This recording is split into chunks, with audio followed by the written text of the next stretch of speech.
Sashen Hausa na BBC ke magana akan mitoci 41 da 49. Masu saurare, Assalamu alaikum, Rabi'atu Kabirin kace ke fatan kun waye gari lafiya. A cikin shirin namu na yau za ku ji cewa wata kota a Amurka ta ci kamfanin Meta tare sama da rabin biliyan na dala kan batun kare yara ƙanana.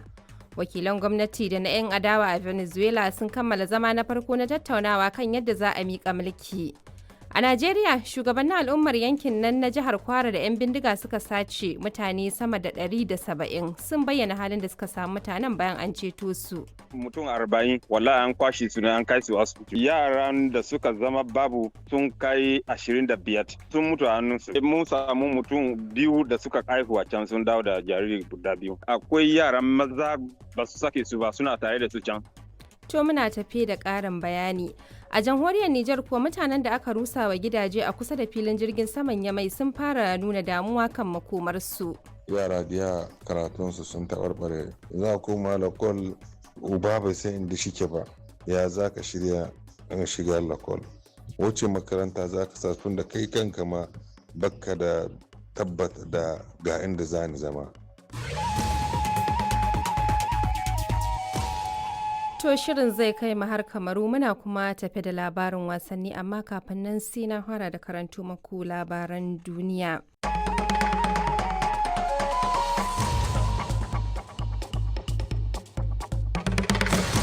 Masu saurare barkanmu da warhaka. A cikin shirin namu na yanzu za ku ji cewar 'yan sanda a Thailand sun ce wani dan bindiga ya buɗe wuta a wata makaranta a Bangkok. Gwamnatin Yemen wadda duniya ta amince da ita ta ce harin 'yan Houthi ya jikkata mutane sama da 10 a yankin Nijar da ke kusa da kan iyakar kasar da Saudiya. A Najeriya hukumar kula da shige da fici ta kasar ta yi ƙarin bayani game da shirin ta na yi wa tsarin buga fasfo garan bawul. Buga fasfo da ake shi ne aka mai da shi santa guda a ƙasa ya koma gaba ɗaya ya koma Abuja gaba ɗaya. So wannan abin an ƙaddamar da shi tun January 2025.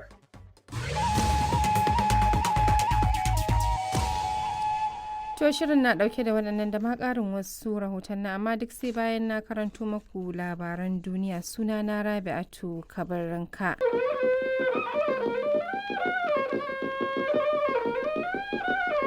Sashen Hausa na BBC ke magana akan mita 13 da kuma a shafinmu na intanet bbchausa.com.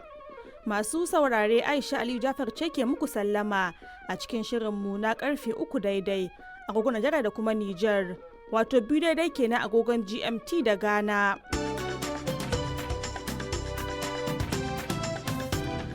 A cikin shirin za ku ji cewa kasashen Saudiya da Turkiyya da kuma Pakistan sun ci mata yarjejeniyar tsaro ta haɗin gwiwa.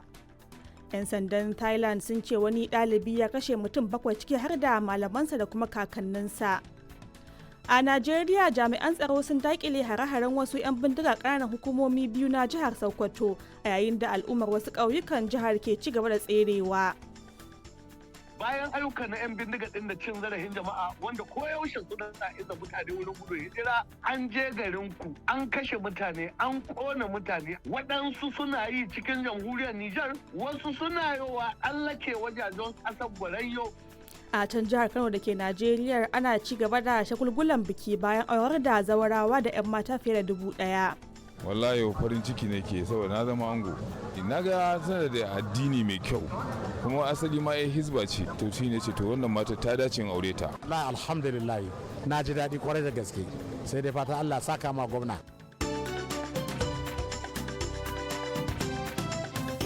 To akwai duk waɗannan rahotannin da ma ƙarin wasu a cikin shirin amma farko sai Muktari Adamu Bawa ya karanto mana labaran duniya. DW shirye-shiryen sashin Hausa.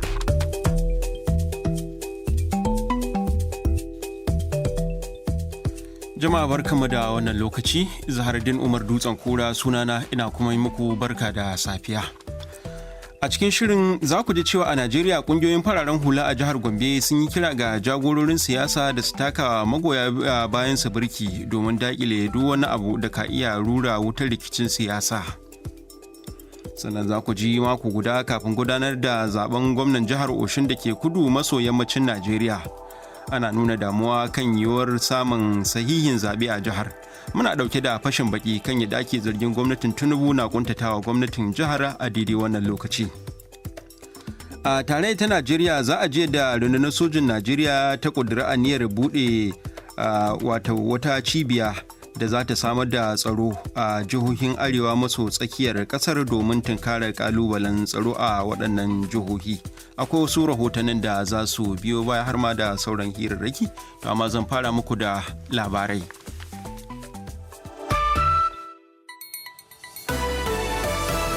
DW Labarun duniya. Donald Trump ya rattaba hannu kan wani sabon umarnin takaita samun zama ɗan Amurka ta hanyar haihuwa. Ɗalibi rike da bindiga ya buɗe wuta kan mutane a wata makaranta ta ƙasar Thailand. Wani matashi ɗan Equatorial Guinea ya ce an yaudare shi zuwa taya Rasha faɗa a yakin Ukraine. DW shirye-shiryen sashin Hausa.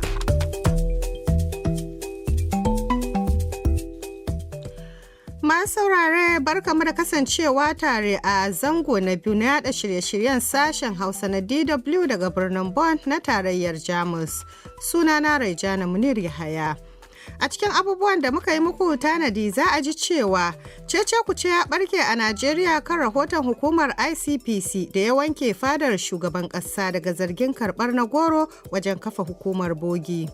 Ƙungiyoyin fararen hula a jihar Gombe sun yi kira ga jagororin siyasa da su takawa magoya bayan su birki domin gujewa barkewar rikici. A Nijar kuwa ƙungiyoyin agaji na cikin gida na taka muhimmiyar rawa wajen taimakawa al'umma bayan da gwamnatin mulkin sojin ƙasar ta kori na ƙasashen ƙetare. Duk waɗannan za a ji ƙarin bayani, amma yanzu ga Binta Aliyu Zurmi za ta fara da karanto labaran duniya.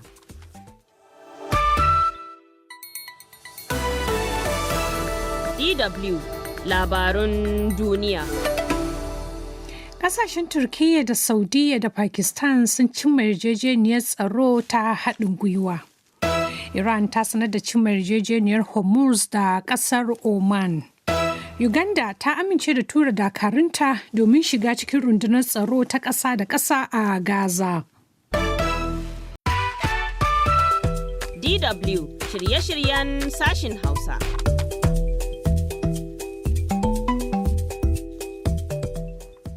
Masu saurare Assalamu alaikum, barkanmu da sake kasancewa tare a zango na uku kuma na ƙarshe na yada shirye-shiryen sashen Hausa na DW daga birnin Bonn na tarayyar Jamus. Sunana Raijana Munir Yahaya. A cikin jerin abubuwan da muka yi muku tanadi za a ji cewa matasa a jihar Legas mahaifar shugaba Tinubu sun fantsama kan tituna domin nuna adawa da tsadar rayuwa. Za ku ji ra'ayin masanin tattalin arziki kan irin wannan zanga-zangar a Najeriya wanda ma shine zai kasance jigon labarinmu na yau. Ana ci gaba da cece-kuce a Najeriya da kan rahoton ICPC da ya wanke fadar shugaban ƙasa daga zargin karɓar na goro wajen kafa hukumar bogi. An fara cece-kuce a jamhuriyar Benin kan zaɓar shugaban ƙasar Patrice Talon a matsayin shugaban majalisar dattawa. Duk wannan za a ji ƙarin bayani, amma yanzu ga Binta Aliyu Zurmi da za ta fara da karanto labaran duniya.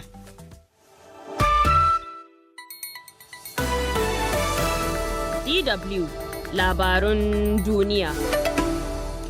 Italiya ta ce ba gudu ba ja da baya akan matakinta na takaita zirga-zirga da ƙasar Spain. An ɗaura 'yan TikTok 3 akan kalaman ƙin jinin shugaban ƙasa a Senegal. Tanzania ta fara sabon bincike akan rikicin bayan zaben shekarar 2025.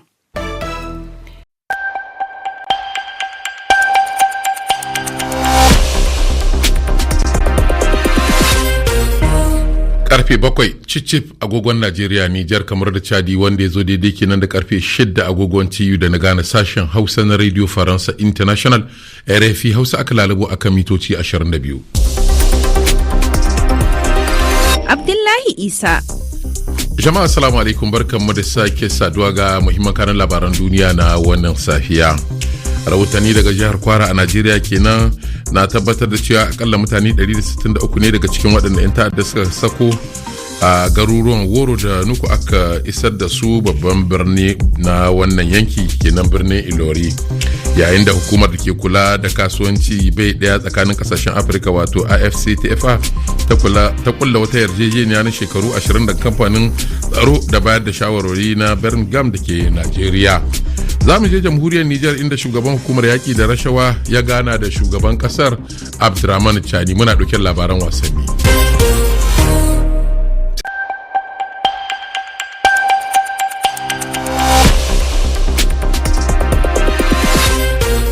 Karfe 8 cicip agogon Najeriya Nijar kamar Chadi wanda ya zo daidai kenan da karfe 7 agogon TU da na gane sashen Hausa na Radio Faransa International RFI Hausa aka lalabo akan mitoci 22. Abdullahi Isa. Jama'a assalamu alaikum barkamu da sake saduwa ga muhimman kanin labaran duniya na wannan lokaci. A jihar Kwara da ke tsakiyar Najeriya yanzu haka kusan mutane 163 ne daga cikin waɗanda 'yan ta'adda suka yi awon gaba da su aka dawo da su garuruwan Woro da kuma Nuku. A kasar Mali hukumi na tsare da wasu canawa guda 10 da aka kama bayan samun su da buɗe masana'antar caca ba tare da samun izini ba.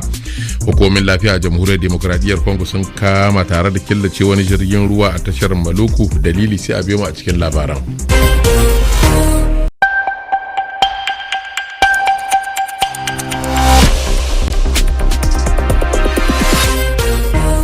daidai agogon Najeriya, Nijar, kamar da Chadi 4 kenan agogon TU da Ghana. Sashen Hausa na Radio France International ake saurari kan mita 16. Azima Bashir Aminu. Masu sauraro barkanmu da wannan yammaci ga kanin labaran. A Najeriya hukumar ICPC ta sake gano wasu ƙarin ma'aikatan bogi biyu cikin rahoton da ta miƙa wa shugaban ƙasa game da bincike kan ma'aikatar bogin farko da aka bankaɗo. Uganda ta amince da aikewa da dakarun soji zuwa Gaza bisa buƙatar hakan daga Isra'ila. Kasashen Saudiya da Pakistan da kuma Turkiyya sun kula yarjejeniyar tsaro da taimakekeniyar juna a wani yanayi da rikicin gabas ta tsakiya ke ci gaba da tsananta. To yanzu kuma ga cikakkun labaran. Masu sauraro barkamu da warhaka. Kuna tare da sashen Hausa na gidan rediyon kasar Sin a halin yanzu, sai a kasance tare da mu domin jin shirye-shiryenmu. Za mu fara ne da kawo muku labaru sannan shirye-shiryenmu masu farin jini su biyo baya. Yanzu sai a gyara zama a sha labaran. Sunana Fa'iza Muhammad Mustapha, da farko ga kanunsu.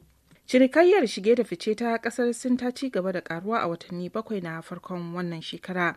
Patrice Talon ya zama shugaba na farko na Majalisar Dattijai na kasar Benin. Gwamnatin Najeriya ta kaddamar da cibiyar bayar da horo kan fasahar zamani ta ƙasa. Kuna tare ne da tashar CRI